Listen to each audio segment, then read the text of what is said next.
Welcome to one of the greatest mysteries in American history. Kindly subscribe, like, share and comment. Buckle up for takeoff with D.B. Cooper. On November 24, 1971, a man known only by the alias D.B. Cooper committed one of the most audacious and mysterious crimes in American history. He hijacked a Boeing 727, demanded a ransom of $200,000, and then parachuted into the night, never to be seen again. Over 50 years later, his true identity and fate remain a mystery, fueling countless theories, investigations, and endless speculation. This is the story of the D.B. Cooper hijacking, its aftermath, the intense investigation that followed, and the wild theories that continue to captivate the world. It was the day before Thanksgiving in 1971 when a man identifying himself as Dan Cooper approached the Northwest Orient Airlines ticket counter in Portland, Oregon. He purchased a one-way ticket to Seattle for $20, using cash.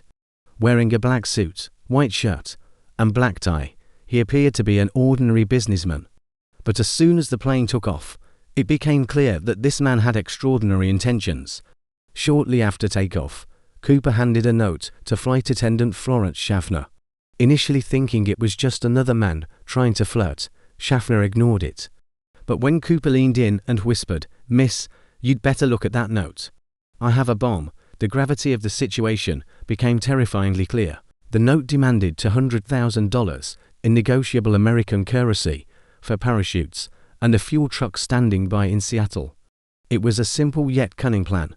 The ransom was to be paid in $20 bills, each marked to track their circulation. While the plane circled the Seattle airport, the FBI scrambled to gather the ransom and parachutes. When the plane landed, Cooper's calm demeanor persisted. He allowed all 36 passengers to disembark in exchange for the ransom and parachutes.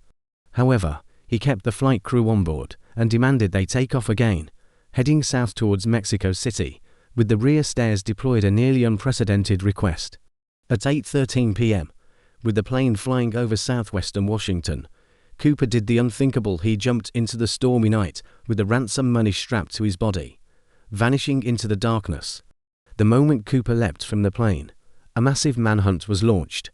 The FBI, along with local law enforcement, combed through the forests and mountains of Washington state. The area where Cooper was believed to have landed was rugged and treacherous, covered in dense forests and steep terrain.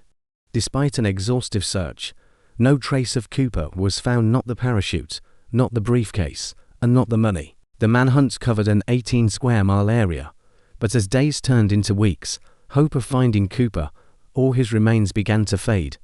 The weather had been harsh that night, with freezing temperatures, heavy rain, and strong winds. Many believed that Cooper couldn't have survived the jump, especially given the conditions. However, without a body, the mystery only deepened. The FBI's investigation, codenamed Northwest Hijacking, would go on to become one of the longest and most exhaustive in the agency's history. Despite interviewing over 800 suspects and following up on countless tips, the trail grew colder with each passing year. The official conclusion was that Cooper had likely perished in the jump, but without any definitive evidence. The case remained open and the legend of D.B. Cooper began to take shape. Over the next several years, the FBI continued to pursue leads, each more tantalizing than the last. Hundreds of suspects were investigated, including ex-military personnel, known criminals, and even a few airline employees. However, every promising lead eventually ended in a dead end. No fingerprints matched those found on the plane, and none of the suspects could be definitively tied to the crime. The only evidence left behind was a black tie, a mother-of-pearl tie clip, and 8 really cigarette butts. These items were all recovered from the plane, but none provided any conclusive clues. The tie was analyzed for DNA decades later, but no match was ever found in the FBI's database. Among the hundreds of suspects, a few stood out. Richard Floyd McCoy, a Vietnam veteran and helicopter pilot. McCoy executed a near-identical hijacking just months after Cooper's. He demanded a similar ransom and also parachuted from the plane. Although McCoy was captured and imprisoned, he escaped and was later killed in a shootout with police. Many believe McCoy was D.B. Cooper, but others argue that his methods and appearance didn't quite match.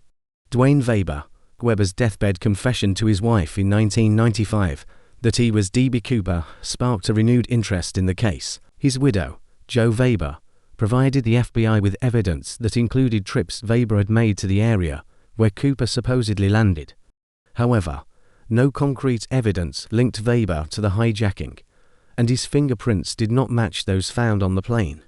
Kenneth Christensen, a former flight attendant for Northwest Orient Airlines, Christensen became a prime suspect after his brother claimed Kenneth had confessed to being Cooper. Christensen had knowledge of the aircraft and suddenly purchased a property shortly after the hijacking. However, the FBI dismissed him as a suspect, citing a lack of physical evidence.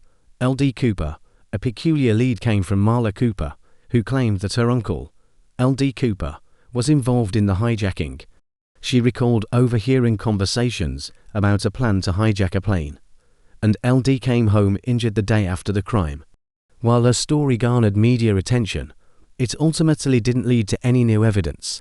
Despite these leads, the case grew colder, and the FBI eventually closed its active investigation in 2016, leaving the mystery unsolved. But for every closed case file, there was another amateur sleuth or conspiracy theorist ready to take up the challenge. The discovery of evidence, a fresh hope. In February 1980, nearly a decade after the hijacking, a young boy named Brian Ingram made a surprising discovery while digging on the banks of the Columbia River near Vancouver, Washington. He unearthed 3 bundles of cash, severely deteriorated, but still recognizable. They were identified as part of the ransom money given to D.B. Cooper marked $20 bills, matching the serial numbers recorded by the FBI. This discovery reignited the investigation. How did the money end up there?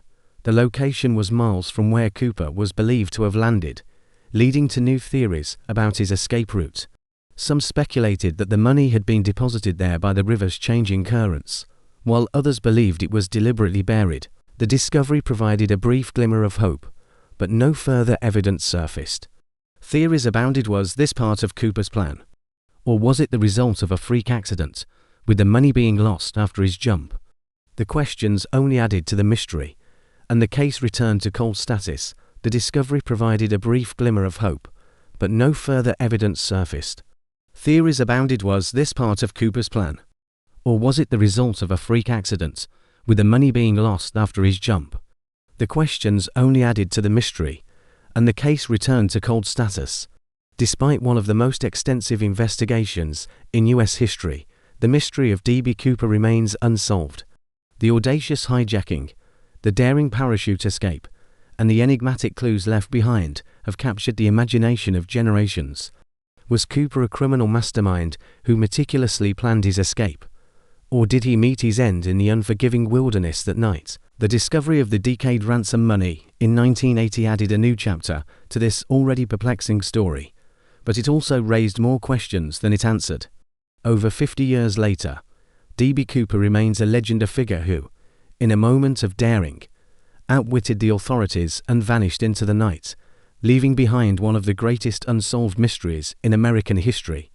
Whether Cooper survived his jump or not, his story continues to fascinate. As the years pass, new theories emerge, but the truth remains elusive. And perhaps that's what makes the tale of D.B. Cooper so enduring sometimes. It's the unanswered questions that capture our imagination the most. Thank you for watching. Kindly like, share and subscribe. Goodbye.